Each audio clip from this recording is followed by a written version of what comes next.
Oh man, we got some more Roger Jackson and Syko Stu craziness. Apparently, Syko Stu does plan on suing Raja. For what I understand, so far that's the story that we've heard. If you've kept up with the Scaling Up podcast, I'll link that in the description. I'll link Legal Mindset in this video in the description. And I'm also going to link a GoFundMe for Syko Stu that I got from the Scaling Up podcast. Please check them all out. They're awesome saucing. Let's get into this. Legal Mindset's going to talk about, what could happen. A case that we see involving Syko Stu. If you don't know what happened, Roger Jackson beat the absolute crap out of Syko Stu, an unconscious wrestler. So, and he did it live on stream, too, because, why not? The incident that happened during the wrestling match just last week. Now, as we looked at the facts of this case, we went through many, many different criminal charges, but as myself and many other attorneys have reviewed... I'd like to also say, I've had many people in my comments say, well, it sounds like you just found out that wrestling is not real. Well, I hate to break it to you, but I'm 30 years old. And even whenever I was watching wrestling, whenever I was like 12, I stopped watching it because I kind of realized how fake it must have been because no one was going to the hospital. But that's just me. None of them really fits the bill perfectly. So we'll get into why Mayhem may be the thing that fits the bill, as it's a unique thing to California and maybe unique to this case. Mayhem. Of course, this is a fast facts version of the latest in legal news, a quick and dirty version. If you like this, make sure to like it. All right. So yes, hit him up. Jackson's been under investigation by the LAPD for the beating of Syko Stu, his opponent here, while he was unconscious. Yes, if you watch the Scaling Up podcast, they go over all of this. I'll actually link the video to that, where they talk about how sometimes it just takes months before they make an arrest, but they are investigating it. They did talk about it on the Scaling Up podcast. So please check that out. There's a lot of stuff going on with this. They are still in the investigation phase. They have not pressed any charges as of date. What we know right now is Stu is now at home recovering, but he had serious injuries. He is not. They're keeping his phone away from Syko Stu. He kind of has a general idea of what's going on, but he's still mostly clueless. They don't want to, because he had serious brain trauma and damage to his brain. His brain swelled. They're trying to keep him off the internet and away from social media because any amount of stress could exacerbate his problem and make it way worse. So they're really trying to keep him under and let him, completely rest up and recharge his batteries, as it were. Not dead. He's no longer at risk of death. He pulled through. He's fine, but not fine, right? He was seriously injured. I doubt he's ever going to be able to get into wrestling again and function the same. A lot could happen whenever you've got that kind of brain trauma. Part of this escapade here is the police need testimony from Stu because they really need to decide, hey, part of this was, quote unquote, if this was on the script and Stu said, hey, this is on the script, that would be much different than saying, hey, this is totally unplanned, this is totally off script, etc. What's even more crazy is that the WWE association that was part of that branch has been completely disconnected from the WWE because the managers of that branch got in contact with the other wrestlers and told them specifically not to say anything. And a lot of them said, okay, but some of them were like, no, screw this.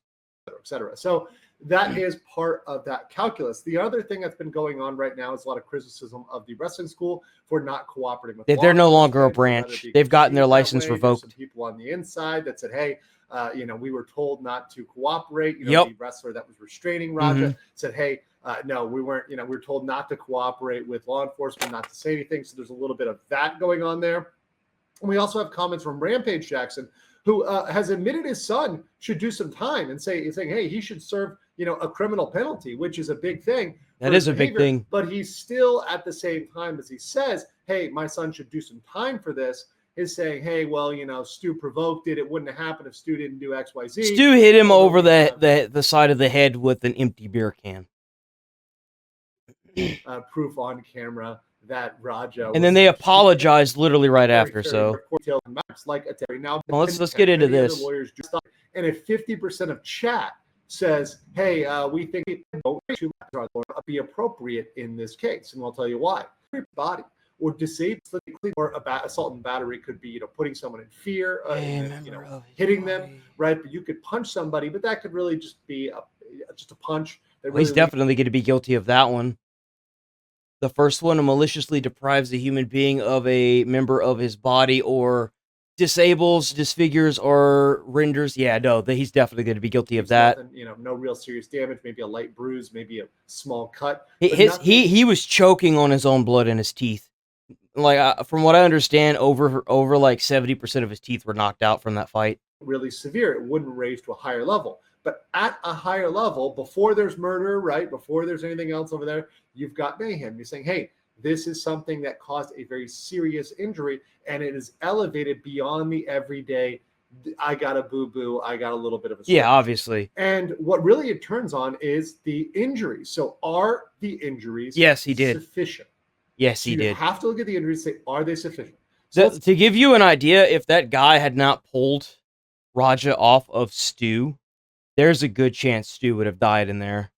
From what I understand, he had brain swelling, knocked out most of his teeth, his entire facial structure, all of the bones in his face were completely broken. They had to restructure his face.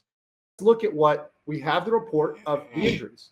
He sustained a serious head injury and was to both of the so if you look slit and fit that in there, and beyond that, for the serious head injury, we don't know what type of permanent disability or disfigurement. He will have a permanent disability. It may take him long. It may be speech. It may be eating. It could be anything. When you sustain that much damage to your brain, anything can happen. Anything, any number of 100 things could be wrong at this point. His entire way of life could be altered because of this. Result from that. So if he has permanent brain damage, if he has any sort of impediment, if the scope of just a normal, I think it's aggravated mayhem, intentional permanent disfigurement or disability, probably not, right? Probably not. You might be able to make that argument. We have the mental side. It's hard for me to say aggravated is a slam dunk. The teeth and the cut to the lip, I think alone might be enough, as well as if these fractures and trouble. It's a felony. It's a felony. So Raja would become a felon, and he could get 2, 4, or 8 years. 8 years. Give him the maximum penalty. Someone like this animal doesn't need to be out and about behind bars. In California State Prison, a fine. Oh, Daddy will pay his fine, so I'm sure he'll be fine there. Now, aggravated, of course, is these rich fuckers need to serve their time. Up to life in prison with possibility of parole. I don't think he would get life. Now, if you look at it on the lowest level, let's say he got 2 years for this, 2 years behind bars for this. And of course, this might be modified as a first-time offender. They're not going to give him the maximum sentence. He's got money. Daddy's got money, so they're not going to lock him up. Some sort of mitigation there, or mitigating.